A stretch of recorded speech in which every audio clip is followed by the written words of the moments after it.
Shooting में देश को 30 से ज्यादा मेडल देने वाले अंतर्राष्ट्रीय शूटर शिवम ठाकुर ने एक वीडियो जारी कर जानलेवा हमले की शिकायत की है। शिवम ने सुरक्षा की गुहार लगाई। एमपी के सीहोर में राजस्व मंत्री करण सिंह वर्मा अपने विवादित बयान को लेकर एक बार फिर से सुर्खियों में। उन्होंने लाडली बहना योजना के लाभार्थियों के नाम काटने की चेतावनी दी।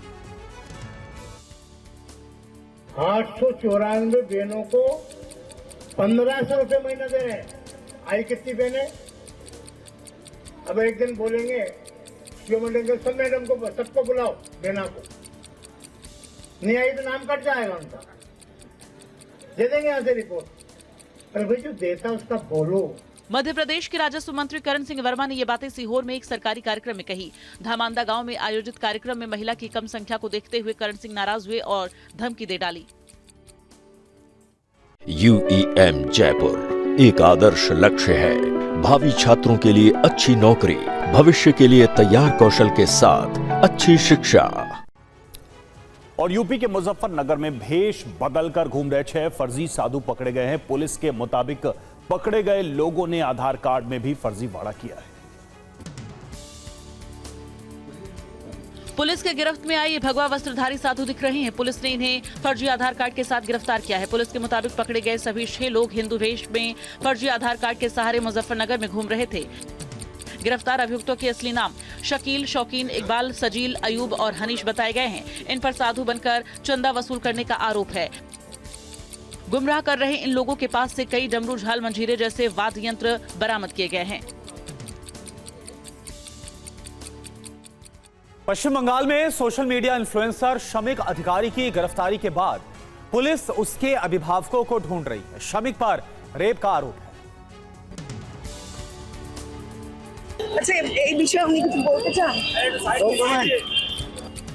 ये 22 साल की एक युवती के अभिभावक है, जिनका आरोप है कि पश्चिम बंगाल के सोशल मीडिया इन्फ्लुएंसर और यूट्यूबर शमिक अधिकारी ने यौन उत्पीड़न किया। शिकायत के बाद अभियुक्त शमिक अपने माता पिता के साथ फरार हो गया। शमिक को कल दमदम से गिरफ्तार किया गया। आज उसे कोर्ट में पेश किया जाएगा। पीड़ित ने अपनी शिकायत में लिखा है कि शमिक अधिकारी ने बंधक बनाकर उसका शारीरिक और मानसिक शोषण किया।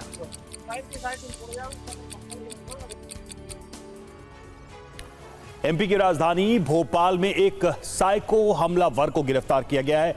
पुलिस के मुताबिक हमलावर पर कई आपराधिक मामले दर्ज हैं। हथकड़ियों में जकड़ा ये शख्स साइको हमलावर बताया जाता है।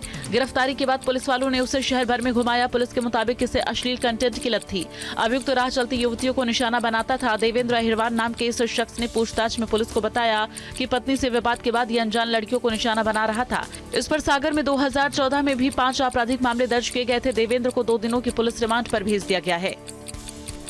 एमपी में बाघों की लगातार मौत पर सवाल खड़े हो रहे हैं। पिछले 1 महीने में यहां पर 9 बाघों की मौत हो गई है। आप देखिए।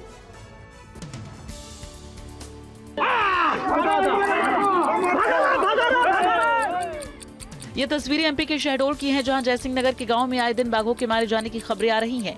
इस साल महज 1 महीने के दौरान 9 बाघों की मौत हो चुकी है। बताया जाता है कि शहडोल जिले में फसल को बचाने के लिए खेतों में करंट बिछाए गए थे, जिसकी चपेट में आने के बाद हाल ही में 2 बाघों की मौत हो गई। एक आंकड़े के मुताबिक पिछले 5 साल में 224 बाघों की मौत हो चुकी है। कहा जा रहा है कि बाघों की मरने की वजह वन्य कर्मचारियों की बड़ी लापरवाही है।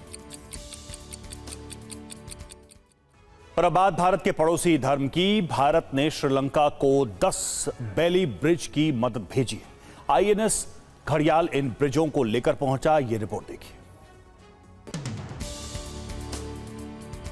अथाह हिंद महासागर के रास्ते ये INS घड़ियाल है, जिसके जरिए भारतीय नौसेना ने संकट की घड़ी में श्रीलंका की एक बार फिर मदद की है। INS घड़ियाल लेकर 10 बेली ब्रिज कोलंबो पहुंचा। ये मदद भारत की उस $450 मिलियन की पुनर्निर्माण सहायता पैकेज का हिस्सा है, जिसकी घोषणा 2025 के आखिर में आए साइक्लोन दितवाह के बाद की गई थी।